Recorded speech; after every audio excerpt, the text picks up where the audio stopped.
Swastiastu.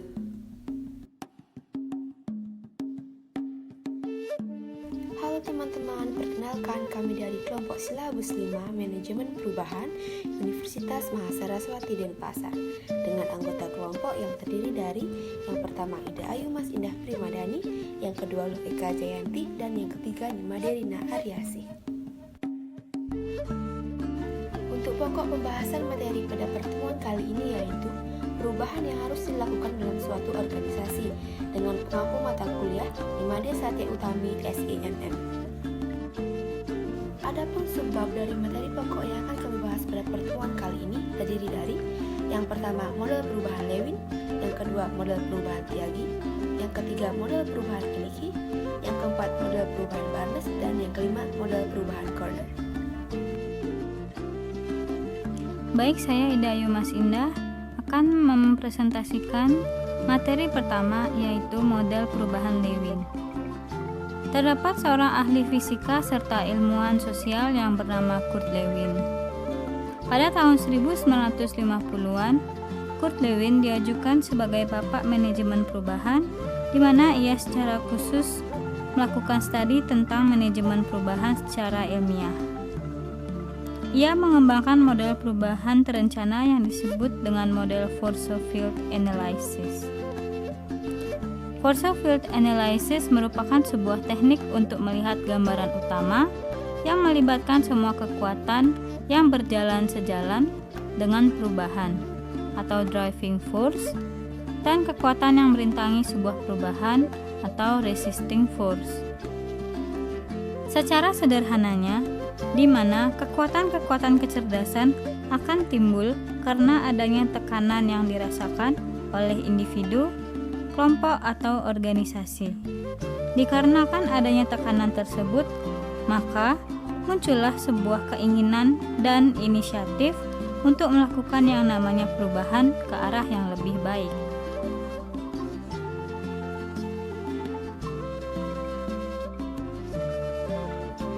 Berikutnya 3 fase perubahan menurut Lewin.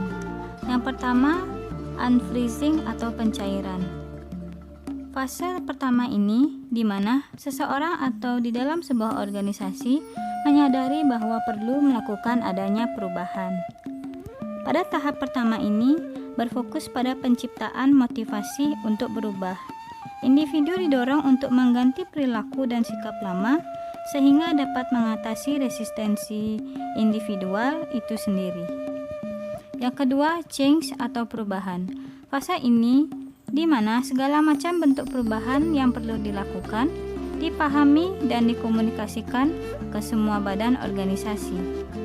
Yang ketiga, refreezing atau pembekuan kembali. Fase ini di mana keadaan yang diharapkan sudah dapat tercapai sehingga perubahan tersebut harus diperkuat dan dipermanenkan. 3 fase perubahan menurut Kurt Lewin ini dianalogikan seperti sebuah es balok. Jika kalian memiliki sebuah es balok dan menghendaki es balok tersebut berubah bentuk menjadi segitiga, maka hal pertama yang harus kalian lakukan adalah mencairkan es balok tersebut.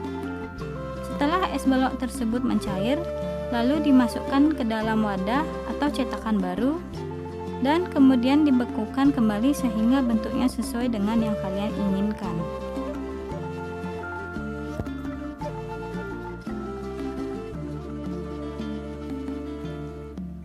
Terdapat langkah-langkah praktis untuk menggunakan tahap unfreezing. Yang pertama, yaitu tentukan apa yang perlu diubah.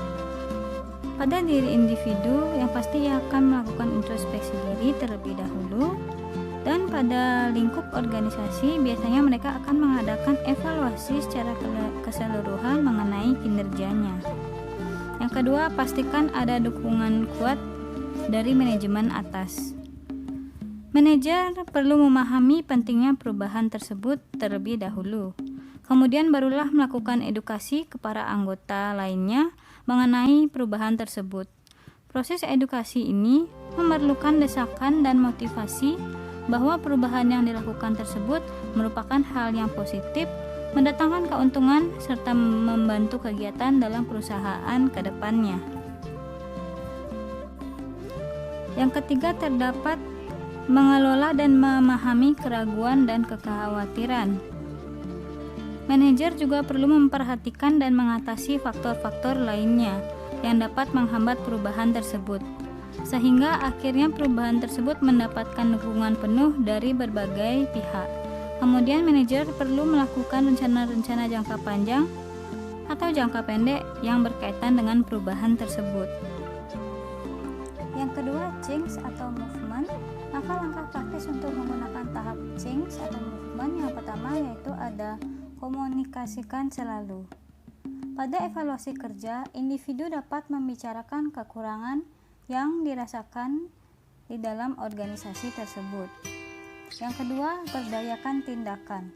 Jadi pada tahap ini penting untuk merealisasikan konsep atau strategi baru yang telah ditetapkan demi mendukung perubahan tersebut. Yang ketiga, libatkan orang dalam proses.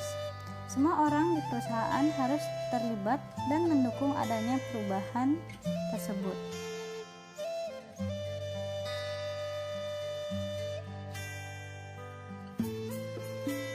Oke, tahap selanjutnya merupakan tahap rephrasing. Merupakan fase di mana perubahan yang terjadi distabilisasi dengan membantu orang-orang yang terkena dampak. Hal ini dilakukan dengan memberi mereka kesempatan untuk menunjukkan perilaku dan sikap yang baru. Sikap dan perilaku yang sudah mapan kembali tersebut perlu dibekukan sehingga menjadi norma-norma baru yang diakui kebenarannya, atau dengan kata lain membawa perusahaan ke keseimbangan yang baru. Fase ini adalah fase di mana keadaan yang sudah diharapkan dapat tercapai sehingga perubahan tersebut harus diperkuat dan dipermanenkan. Berikut langkah-langkah praktis untuk menggunakan tahapan rephrasing, yaitu pertama, mengembangkan cara untuk mempertahankan perubahan, kedua, memberikan dukungan dan pelatihan, yang ketiga, merayakan keberhasilan. Dengan menerapkan 3 fase perubahan Lewin, maka dapat membuat kekuatan pendukung semakin banyak dan kekuatan penolak semakin sedikit. Metode Lewin digunakan sebagai landasan utama dalam penyusunan kerangka baru manajemen perubahan dalam penelitian ini. Hal ini dikarenakan metode Lewin secara aktif memungkinkan bisnis untuk diakses dalam merencanakan, mendesain, dan mengimplementasikan perubahan. Selanjutnya, model perubahan Tyagi. Tyagi pada tahun 2001 beranggapan bahwa model Lewin tersebut belum lengkap karena tidak menyangkut beberapa masalah-masalah penting. Pendekatan sistem dalam perubahan akan memberikan gambaran menyeluruh dalam perubahan organisasi. Beberapa komponen sistem dalam proses perubahan dimulai dengan yang pertama, adanya kekuasaan untuk melakukan perubahan. Yang kedua, mengenal dan mendefinisikan masalah. Yang ketiga, proses penyelesaian masalah. Yang keempat, mengimplementasikan perubahan. Yang kelima, mengukur, mengevaluasi, dan mengontrol hasilnya.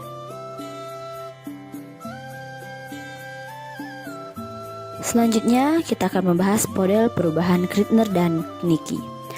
Dalam model perubahan ini ditawarkan kerangka kerja untuk menggambarkan kompleksitas perubahan organisasional.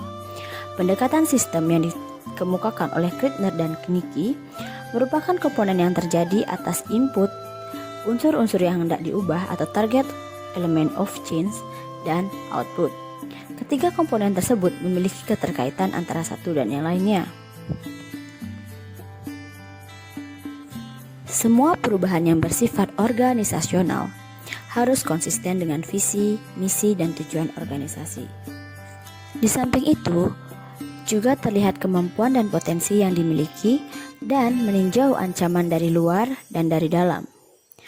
Unsur yang hendak diubah dalam model ini meliputi aturan organisasi, faktor sosial, metode, desain kerja, dan teknologi, juga aspek manusia.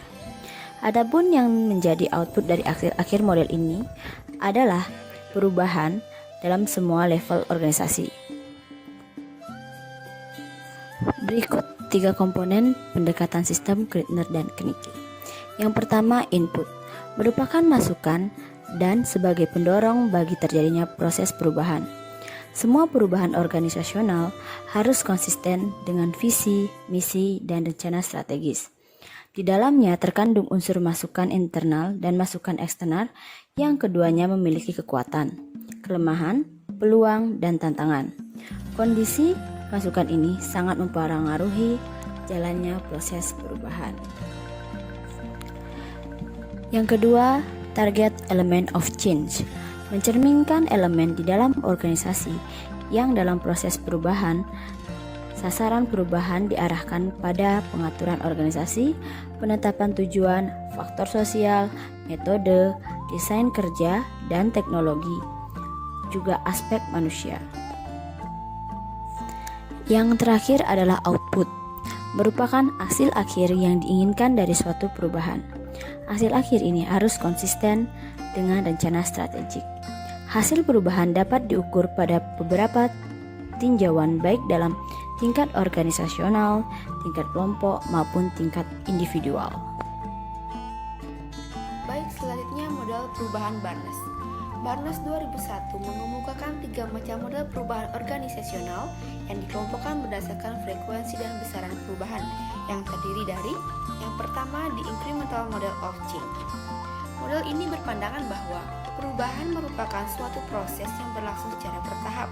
Perubahan dapat terjadi secara bergantian pada masing-masing bagian dalam organisasi secara terpisah. Nah, adapun contoh dari the incremental model of change ini, yaitu ada sebuah hotel yang memiliki beberapa departemen. Akibat dari COVID-19 ini, semua departemen akan mengadakan perubahan secara bertahap, seperti pada contoh departemen sales and marketing.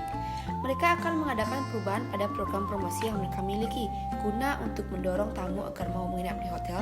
Jadi, bagian ini akan memperluas program loyalitas mereka, seperti meluncurkan kartu hadiah yang mendorong untuk para tamu untuk memesan sekarang dan menginap pada masa depan dengan memanfaatkan potongan harga yang telah disediakan. Selanjutnya pada bagian front office. Di sini, tamu hotel mungkin akan kehilangan momen ketika melihat wajah tersenyum dari staf hotel yang menyambutnya, karena perubahan yang akan terjadi yaitu menerapkan prosedur check-in mandiri atau otomatis, check-in virtual dan kunci digital menggunakan gawai. Setelah tamu mendaftar, para tamu memiliki kemampuan untuk check-in, memilih kamar mereka dan menggunakan telepon mereka sebagai kunci kamar. Selanjutnya pada departemen housekeeping, beberapa hotel akan menggunakan robot dalam perusahaan mereka. Seperti contoh pada media yang saya baca, Hotel Westin Houston Medical Center telah menggunakan robot penangkal kuman listrik untuk membersihkan dan mendesinfektan kamar tamu serta area umum. Selanjutnya kita lanjut pada model kedua, yaitu the punctuated equilibrium model. Model keseimbangan terjadi bila aktivitas organisasi menunjukkan stabilitas dalam jangka panjang sehingga disebut periode equilibrium. Perubahan stabilitas jangka panjang dipengaruhi oleh perubahan aktivitas jangka pendek. Hal tersebut menghasilkan equilibrium baru dan stabilitas jangka panjang. Adapun contoh dari the punctuated equilibrium model yaitu dari Country Head Emergency Business OYO Indonesia. OYO Indonesia ini merupakan jaringan layanan perhotelan. Di sini, mereka memaparkan industri hospitality mengalami perubahan dari tren pemasaran kamar hotel maupun penginapan. Pemasaran ini didominasi oleh mereka yang tidak dapat bekerja dari rumah, seperti para tenaga medis dan pekerja di sektor vital seperti perbankan dan logistik. Di sini, mereka memastikan sumber pendapatan terus optimal, baik dari sisi bisnis akomodasi maupun non-akomodasi. Sebagai pelaku industri, OYO menyiapkan strategi bisnis jangka panjang dan fokus jangka pendek terarah untuk mendapatkan kekuatan finansial mereka, independensi mereka, operasional mereka, dan performa bisnis perusahaan mereka. Jadi, mereka sudah menyiapkan strategi jangka panjang dan tetap fokus pada strategi jangka pendek yang mereka miliki. Selanjutnya, model ketiga yaitu the continuous transformation model. Model transformasi berkelanjutan merupakan model perubahan yang bertujuan untuk menjaga organisasi agar tetap survive dan mengembangkan kemampuan untuk mengubah dirinya secara berkelanjutan. Untuk contoh the continuous transformation model, saya ambil contoh yang sama dengan OYO Indonesia, di mana OYO Indonesia telah menciptakan model perubahan yang bertujuan untuk menjaga organisasi agar tetap survive karena lingkungan akan terus berubah dengan cepat, radikal, dan tidak dapat diprediksi. Seperti contoh, OYO Indonesia yang menerima pemesanan kamar jangka panjang dan dirumasi oleh mereka yang tidak dapat bekerja dari rumah seperti tenaga medis. Nah, hal tersebut dilakukan selain mempertimbangkan skala prioritas karyawan agar tidak kehilangan pekerjaannya, serta terus mendukung mitra bisnisnya agar tetap berjalan di tengah COVID-19 ini dan tetap menerapkan standar khusus protokol kesehatan yang ada. Selanjutnya, perubahan Conner. Adapun hal yang mencakup dari modal perubahan Conner yaitu dinamika perubahan manusia memiliki struktur dan daya tahan atau resilience sebagai pola sentral yang didukung oleh 7 pola pendukung.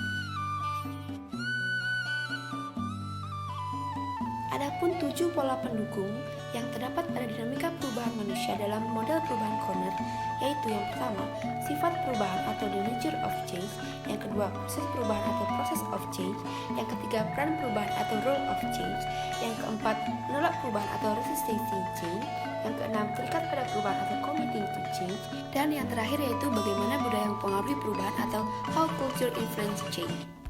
Pada 7 pola pendukung tersebut, saya mengambil sebuah contoh dari pandemi COVID-19 ini. Dilihat dari sifat perubahan, pandemi COVID-19 yang terjadi di Indonesia berdampak pada semua kehidupan, tak terkecuali gaya hidup masyarakat seluruh tanah air.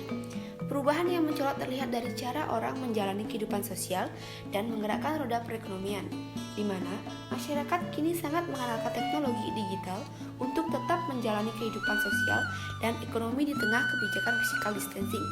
Sifat perubahan baik terjadi ketika lebih menjaga kebersihan.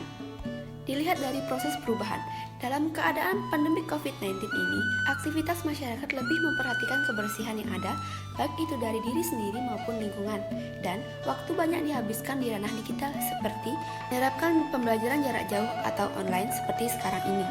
Dilihat dari peran perubahan, berperan penting dalam perubahan hidup yang lebih sehat, dan dilihat dari menolak perubahan, masyarakat yang masih belum sadar akan bahayanya COVID-19 ini, dilihat dari terikat pada perubahan, kita akan semakin bergantung pada teknologi.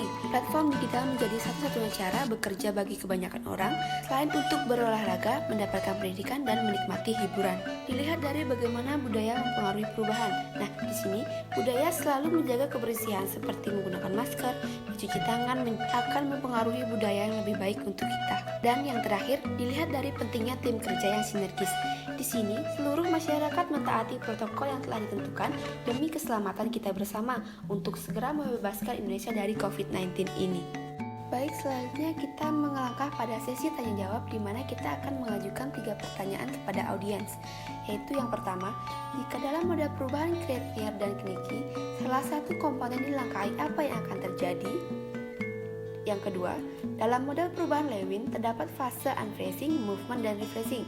Berikan contoh pada perusahaan atau tempat kerja kalian mengenai 3 fase pada model perubahan tersebut. Dan yang ketiga, dalam model perubahan Conner terdapat 7 pola pendukung dalam dinamika perubahan manusia. Terkait dengan pandemi COVID-19 ini yang sedang kita alami pada saat ini, jika diimplementasikan ke model perubahan Conner dengan menggunakan 7 pola pendukung tersebut, seperti apa perubahan tersebut akan terbentuk? Berikan contohnya.